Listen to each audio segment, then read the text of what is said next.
اب میں SIFC کا ذکر کرنا چاہتا ہوں جو پاکستان میں سرمایہ کاری میں فروغ کا ایک اہم انیبلر بن چکا ہے۔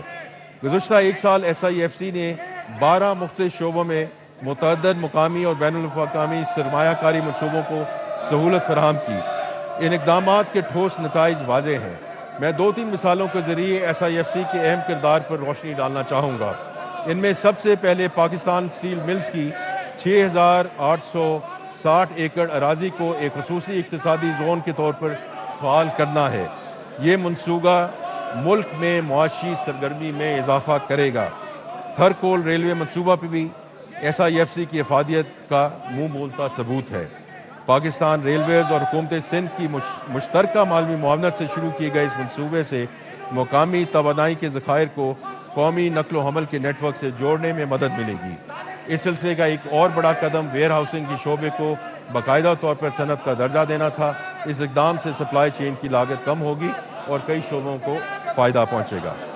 جناب اسپیکر، یہ بجٹ ایک واضح اور بامقصد حکمت عملی کے تحت ترتیب دیا گیا ہے۔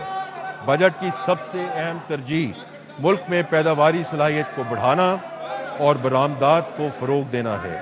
اس مقصد کے لیے ہم برآمدی صنعتوں کو ٹیکس مراعات دے رہے ہیں اور ایکسپورٹ فائنانس اسکیم کے ذریعے ایکسپورٹرز کے لیے وسائل فراہم کر رہے ہیں تاکہ ہمارے ایکسپورٹرز بین الاقوامی منڈیوں میں مزید مؤثر انداز میں مقابلہ کر سکیں۔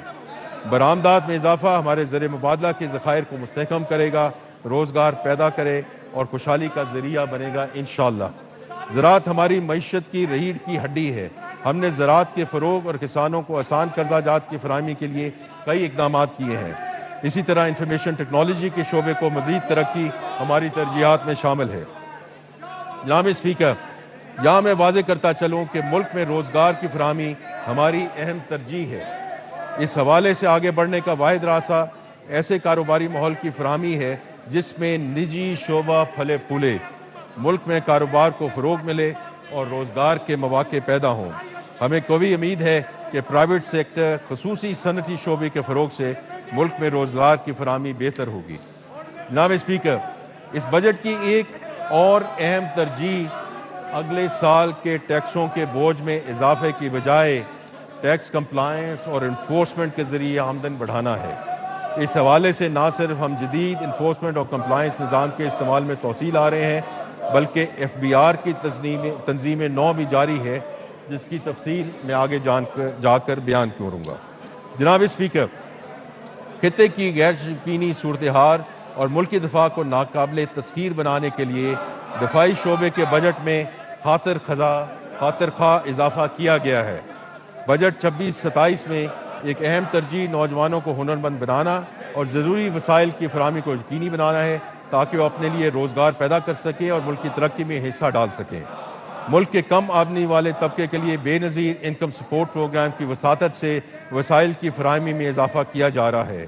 اسی طرح دانش اسکول نیٹ ورک کو بھی توسیع دی جا رہی ہے تاکہ کوئی ذہین بچہ وسائل کی کمی کی وجہ سے تعلیم حاصل کرنے سے محروم نہ رہے۔ بجٹ میں خیبر پختونخوا کے نئے ضم شدہ اضلاع گلگت بلتستان اور آزاد جموں کشمیر کے لیے بھی خاطر خواہ رقم مختص کی گئی ہے تاکہ وہاں بھی عوامی سہولیات کی فراہمی کو بہتر کیا جائے۔